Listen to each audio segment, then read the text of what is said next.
What is up, everybody? Welcome back to another episode of Bitcoin and Markets. My name is Ansel Linder. Happy Monday. Happy big Bitcoin green candle day.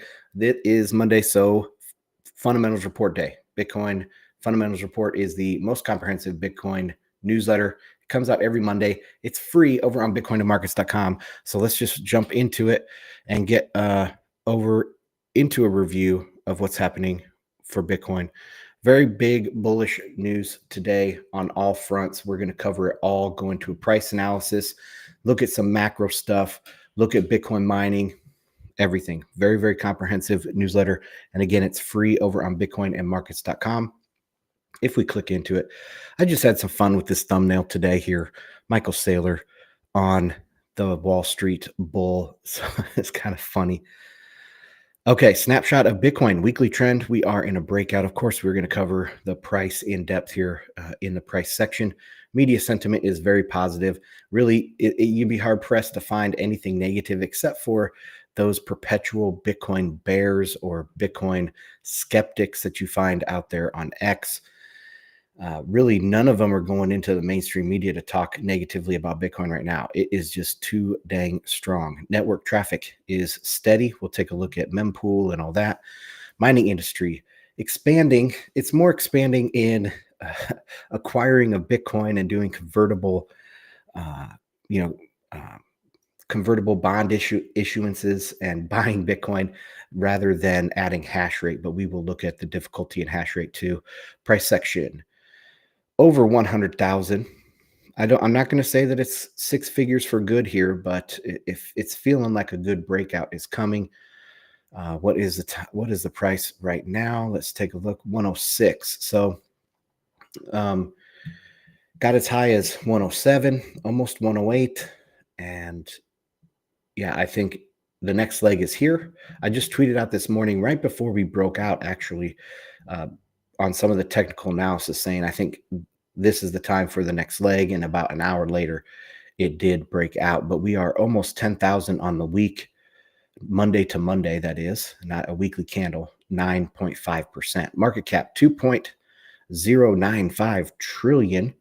So definitely have to measure it in trillions. I remember going back years, we were talking about billions. And I don't know, about a year ago, maybe 18 months ago, I changed this to trillions because I was like, we had to get used to talking about Bitcoin's market cap in trillions. And here we are passing the 2 trillion mark. Satoshis per dollar, less than 1,000, 945.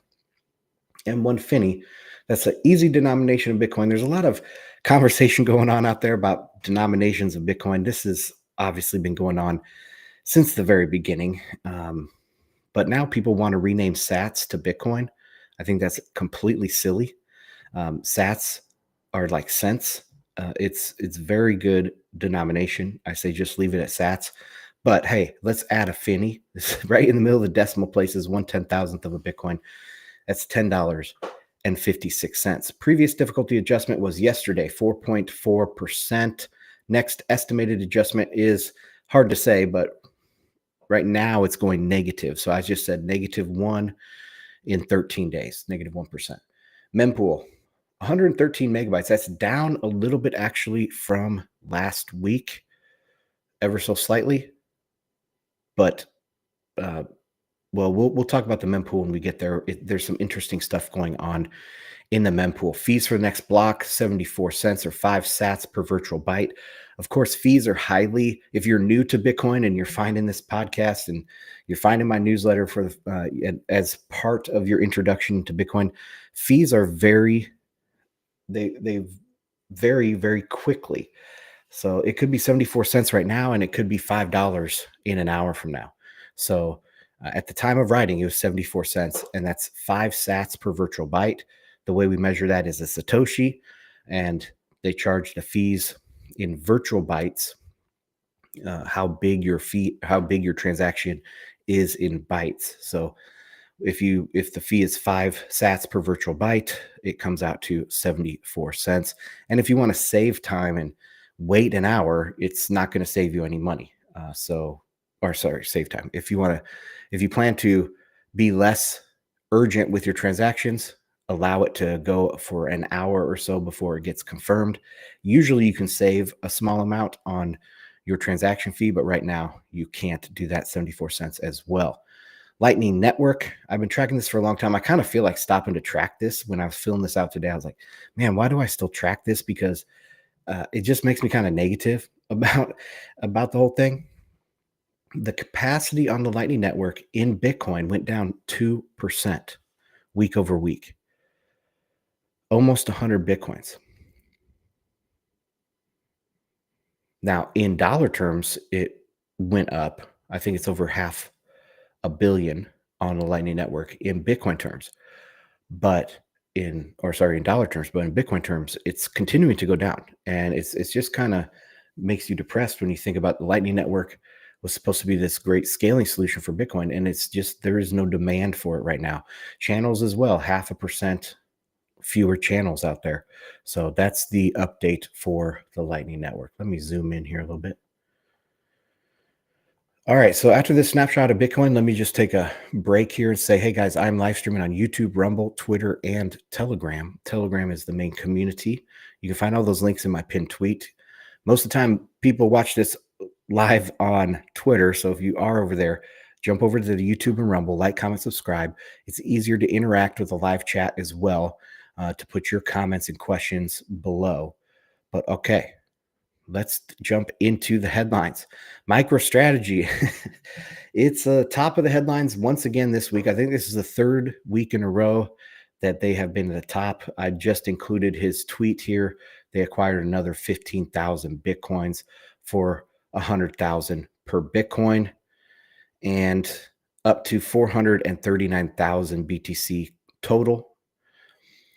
Just continuing to acquire Bitcoin every single week. And I didn't put any other commentary because I didn't think any was necessary for that. Okay, next headline, MicroStrategy added to the NASDAQ. This is a huge development because the passive flows that will now enter the MSTR stock. As we all know, investing in index funds like QQQ is very popular, both with active and passive retirement investors. So as part of your retirement portfolio, you could just go into index funds. As money comes in, it is apportioned by market cap. So some money goes into buying each stock.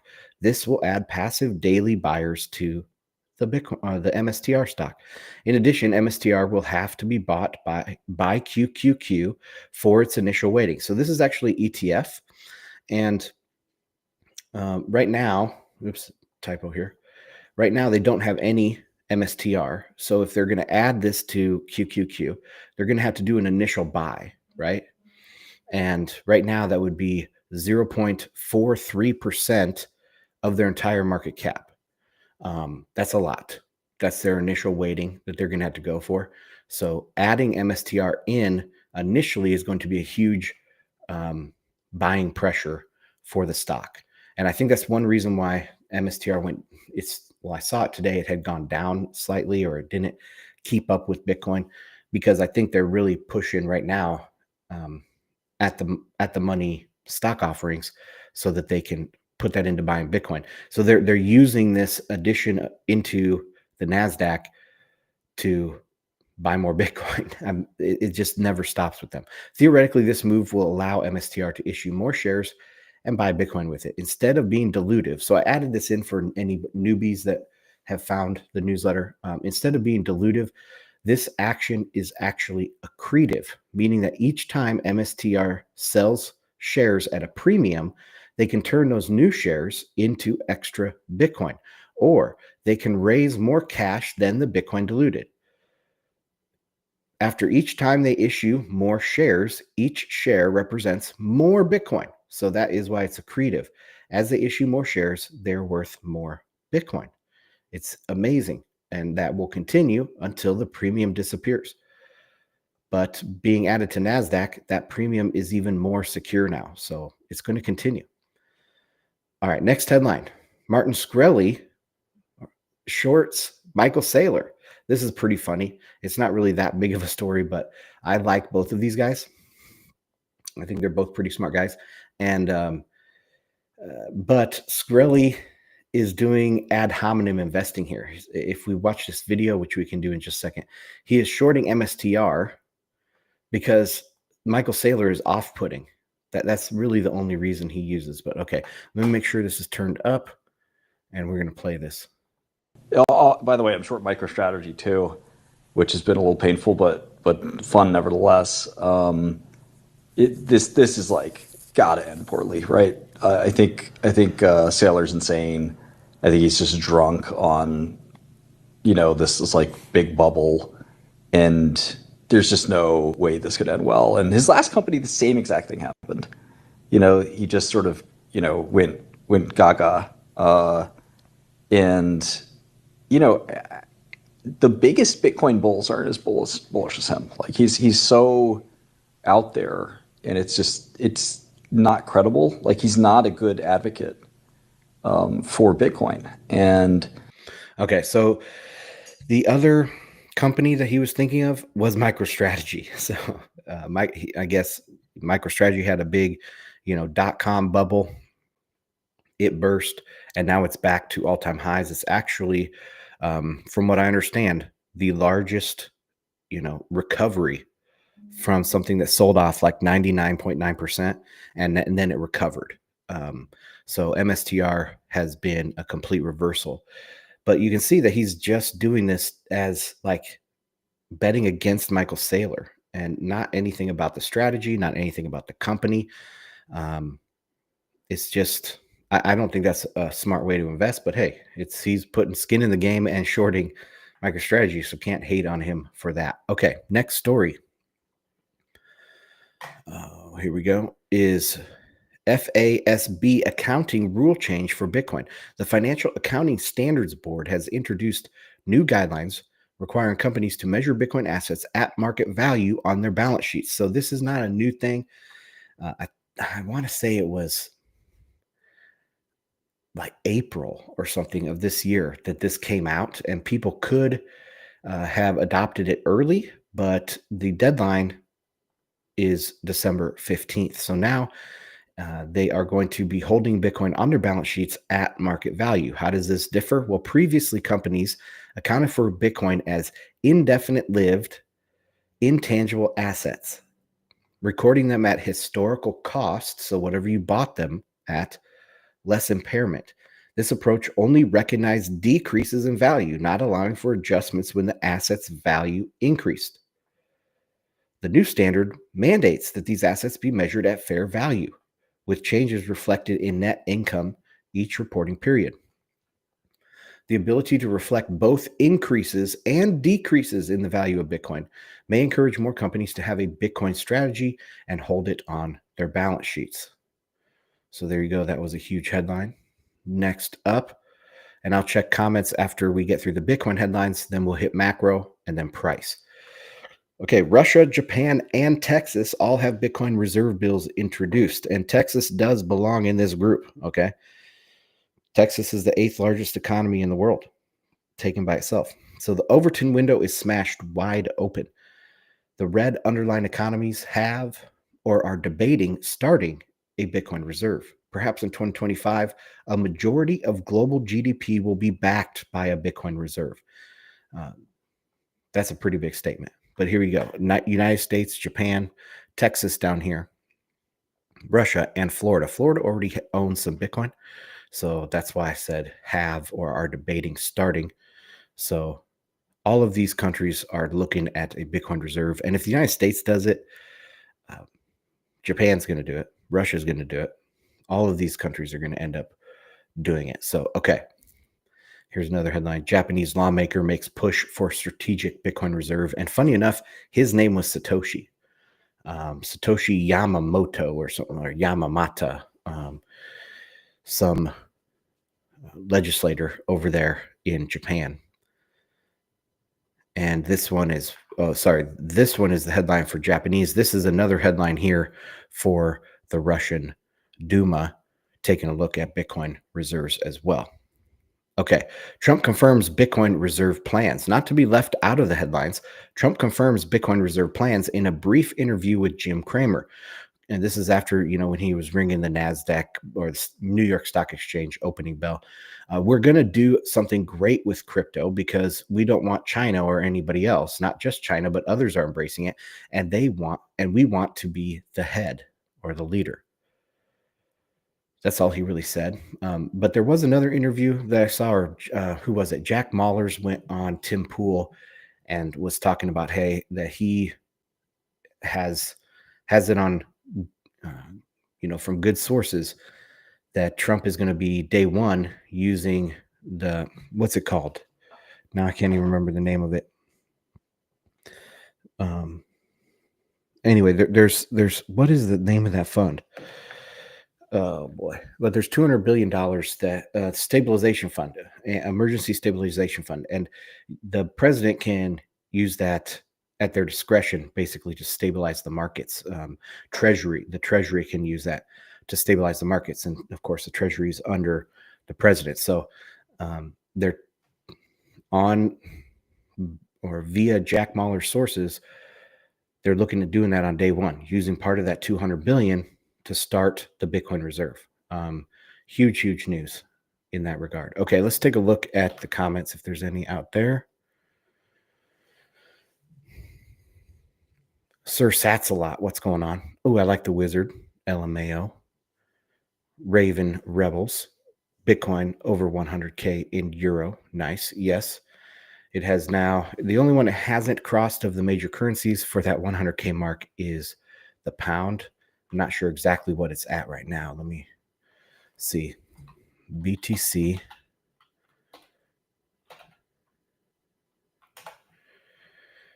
Ooh, it's at 83,000 pounds. So it's quite a ways off of 100K in pounds. But yes, it's crossed in euros. Of course, the euro has been losing value pretty bad against the dollar here in the last few weeks. Let me check Telegram for any comments.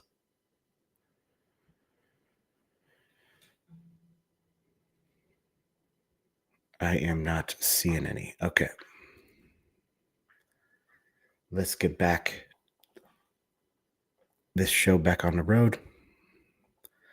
So macro headlines. CPI this week in the United States came in hotter than expected. November CPI was released last Wednesday. I did live stream the drop in the morning really quickly.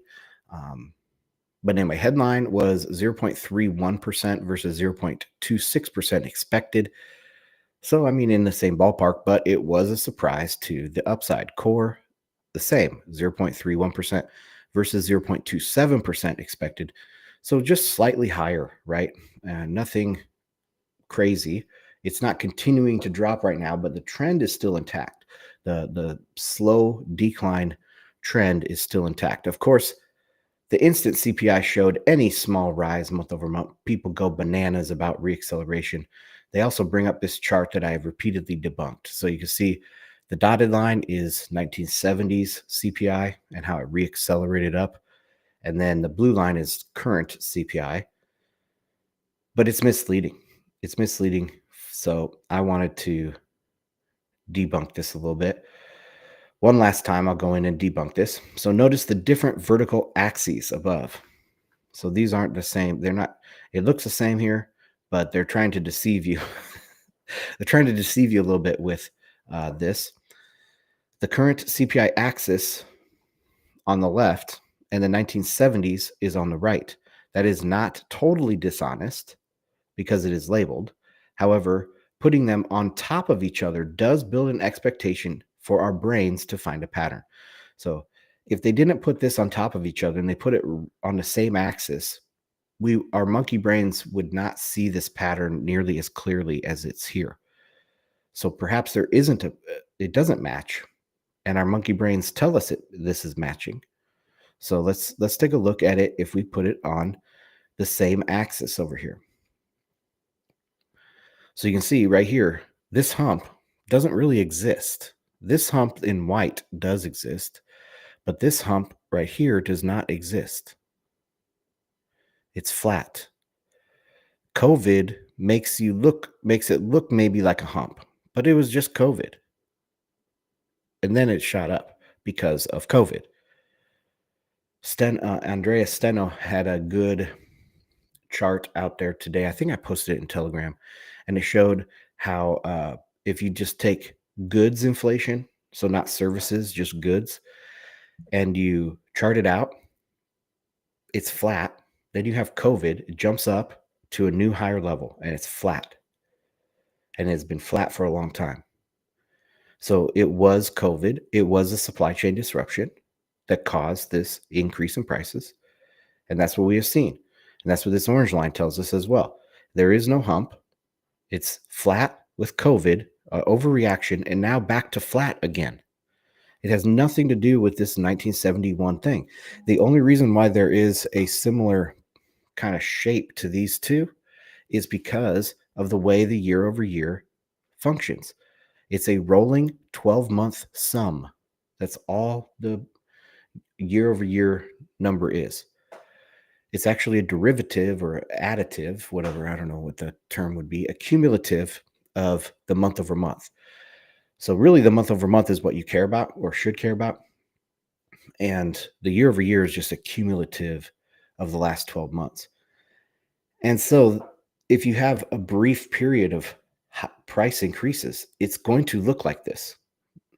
That's just how it's going to look because of the way that it's calculated. However, we go and look a little bit closer at the month over month, we can see some other differences. So you see in white here, the 70s inflation was higher than the 2000s inflation here. And also, if you see this line and this line, this is kind of a flat right here, and that's at 0.5% month over month. That's a high. Then it comes down and it's kind of flat down here at 0.3%. So there is a slight decline, and there is a slight hump here in the white. It's kind of maybe hard to see, but that is a noticeable kind of decline. But the orange does not have that. All it has is straight across, boom, COVID, and then way up, and then boom right here. So it starts by a sharp spike down, sharp spike up, sharp spike back down. That is not what's happening here with the 70s. It's high, kind of rolls over, bumps back up, and it maintains high, much higher. So it's up slower and down slower than this COVID acceleration of inflation. So overall, these do not share a lot in common. It just happens to be, if you chart this out, this single bump has the same shape, and that's all. And the reason why is because of the way the 12-month is figured. Okay, so I think I beat that one to death. FOMC this week, 25 basis point cut priced in. So we start the week in which the Federal Reserve will decide on their next move, with the market pricing a 99% chance of a 25 basis point cut. That is the overwhelmingly likely outcome. So they will not surprise the market. I mean, I could say it's 99% confidence level here that they're not going to surprise the market, but there is always a chance here. This is putting pricing in a 1% that they won't cut at all. And I think it's actually on the other side. I think there's a 1% chance of a 50 basis point cut. So that is what we're expecting on Wednesday. He's kind of caught in between a rock and a hard place, though, because if Chair Powell does not cut, he is tacitly admitting to a policy error and risks adding to uncertainty in the market. So if he doesn't cut, if he keeps it at the current level, they're gonna be like, "Why didn't you cut? You said you were going to cut there.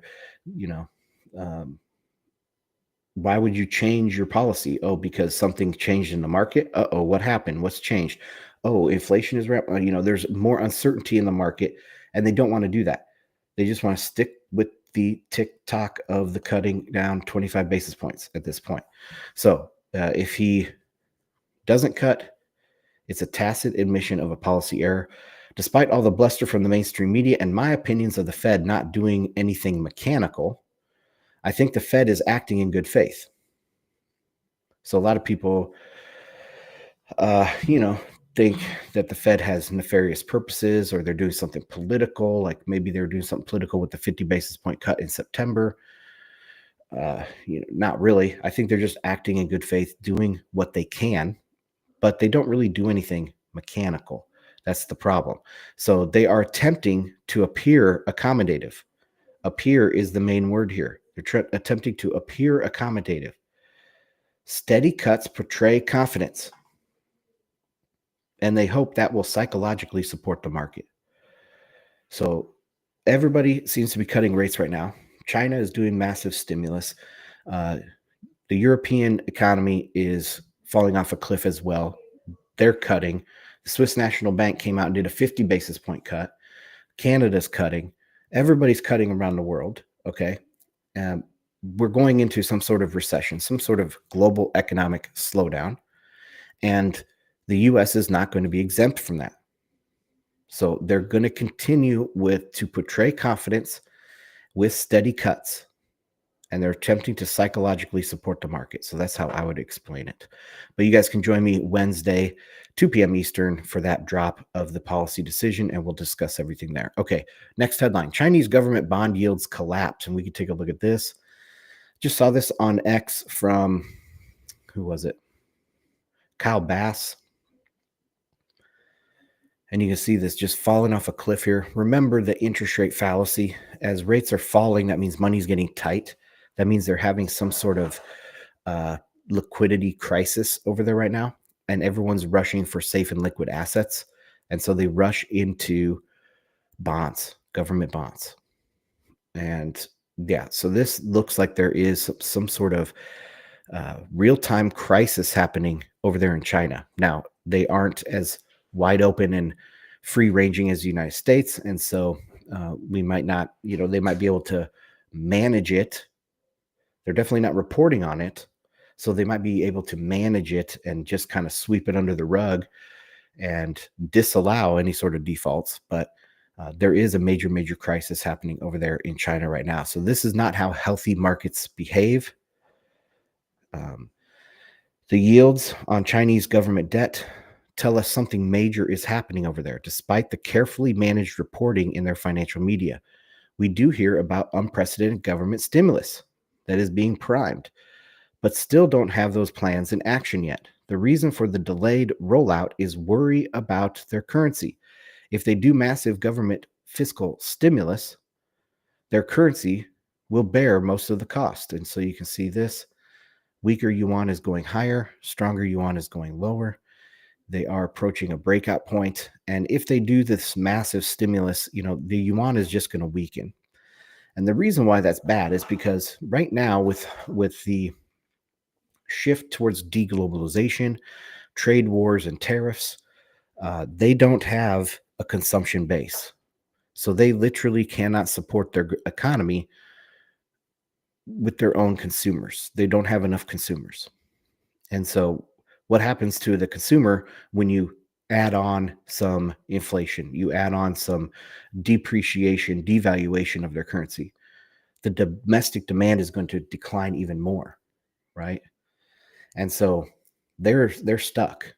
They're stuck. They can't really do a ton of fiscal stimulus because it will weaken the yuan, which will weaken their domestic consumption and put them even on a worse footing and more dependent on exports and stuff like that. So really, they're doubling down on their old economic model that has failed.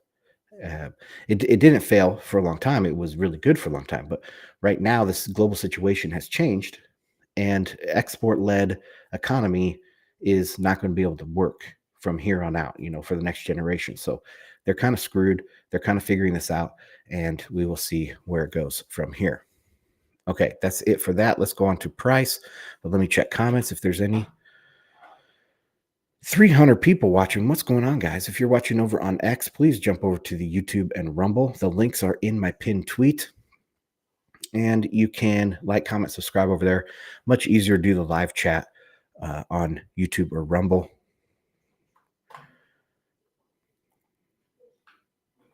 All right. Checking Telegram to see if there's anything over there.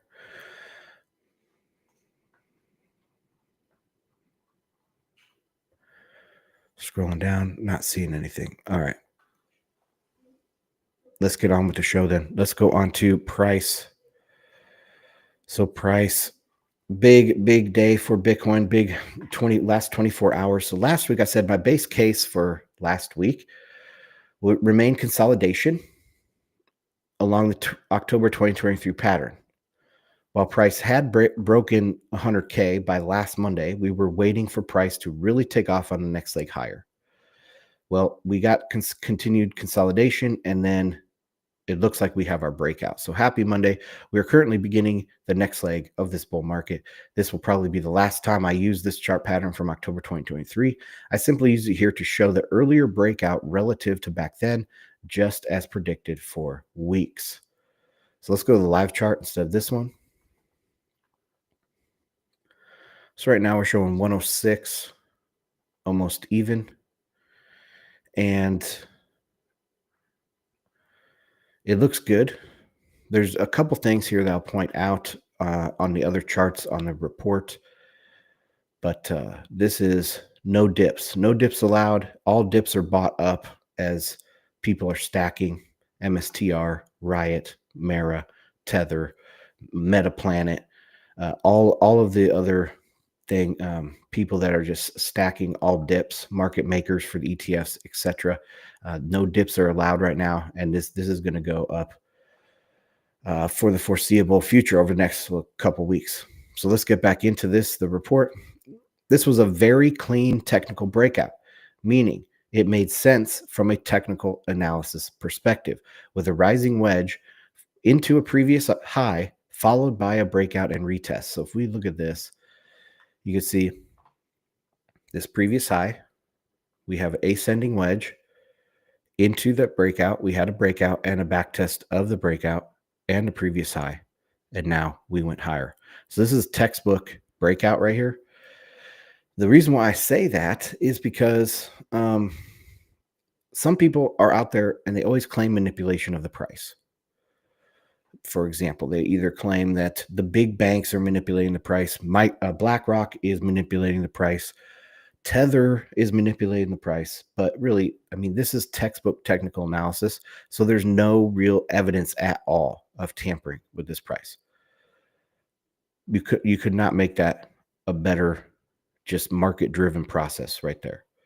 Okay, there is potential resistance from this price channel. However, I do not think it will be significant since there are cleaner, more impactful trend lines already broken. So you can see that rising channel. That happened to be right where we stopped pretty much, but we'll see if that does provide any resistance, or maybe just 12 to 24 hours of resistance before we go higher again.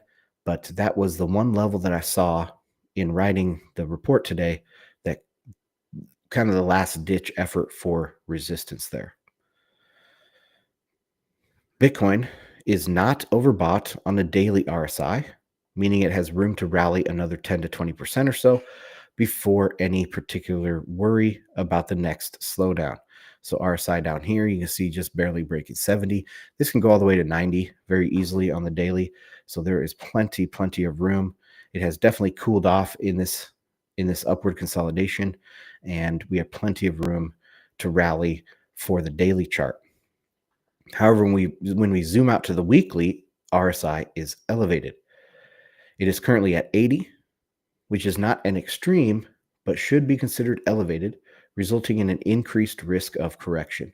So every time the RSI, the relative strength index, gets this high, this is considered overbought, and there is a higher risk for a correction of some sort. Now, it could be a one-day correction. It could be just a slowdown.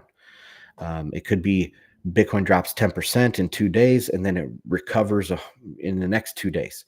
So, but this is for the weekly. It's not at an extreme. You can see many of these are higher than 80 where we are, but it is in the range where we need to be cognizant that it is elevated. Okay. I think it is very unlikely for a single $100,000 moon candle, like other Bitcoiners seem to think is possible. We will obey the technicals, just on the very bullish side of the technicals. Okay, so yeah, we're not just going to continue going higher and higher and higher, and the RSI goes to 100. It's just not going to happen. we're going to obey the technical analysis, and we're going to have periods of correction and consolidation. That's just how it goes. So these factors taken together do give us a general timeline on this move. Given the room on the daily chart and overbought conditions on the weekly chart, that timeline is at most 3 to 4 weeks until we have a significant correction, allowing the weekly chart to cool down. So for the weekly chart to cool down, we're talking about many weeks, 8 weeks or so, 2 months of cool down. That's coming. Now, when does that happen? I think that happens no more than 3 to 4 weeks from now. So that means we have basically 2 weeks to really rally through Christmas. And then at some point, we're going to hit a correction or a level that we're just going to consolidate in sideways for a long time, for 8 weeks. That's kind of what I'm saying here. This also aligns with the Trump inauguration on January 20th. I'm not implying Bitcoin will crash, but with periods of big gains comes periods of rapid correction and or long, boring consolidations along the way. Remember, if you are new, have a long-term mindset. Think in quarters or think even in years. If you're new, don't get shaken by a 10 to 20% correction. That happens in Bitcoin all the time. My base case for this week is for the breakout to continue. Price targets will be on this week's premium post, and you can sign up there. All right. Mining headlines. We're getting close to being done here, guys. Dex Invictus back with us. Let me check Telegram, see if there's any comments over there. Not seeing any. So let's continue on. Let's see how many people are watching right now. 327, guys. Make some comments. I do have a little bit early deadline here today, so I only have about 10 minutes before I have to bounce out of here, but we will be able to continue that, and I'll answer as many questions as I can in that time. Okay, let's get back to the report. Headline for mining. Bitcoin miner Riot buys $510 million in Bitcoin following a private offering. So last week we were talking about the private offering. This week we're talking about the purchase. 510 million Bitcoins. Just a quick quote from this article on Decrypt. In its latest announcement Friday, Riot said it had snapped up 5,117 BTC at an average price of 99,669 per coin, including fees, ultimately spending 510 million in the process. And I think they might have bought 69 million again today with some other leftover revenue. I'm not sure, but that is what's going on with Riot. So see all of these miners, they're out there raising money and buying Bitcoin with it, which is fascinating. All right, next topic. U.S. Bitcoin miners hash rate share up to 29% despite declining market cap, says JP Morgan. So this is from Benzinga. I recommend not going to this site actually because it's really slowed down my browser. U.S. listed Bitcoin miners have increased their share of the global network hash rate to approximately 29%, up by 7.8% since the Bitcoin halving earlier this year, according to JP Morgan report. It's really hard to measure this at that exactly, but it's probably up significantly. But the directionality is more like reliable than the exact number here. And so 7.8%, it could be anywhere from say 4% to probably 10%. But anyway, that's what they're reporting. Despite this notable growth in network power, the combined market cap of the 14 largest U.S. listed mining companies declined 4% month to date, falling to 34.7 billion as of mid-December. One reason why I wanted to include this was the market cap. Of course, anybody can add this up, but I hadn't done it and I hadn't seen it reported anywhere, but 35 billion for market cap for these Bitcoin miners. That's very interesting. I wonder what the market cap of gold miners is, because I bet it's getting close.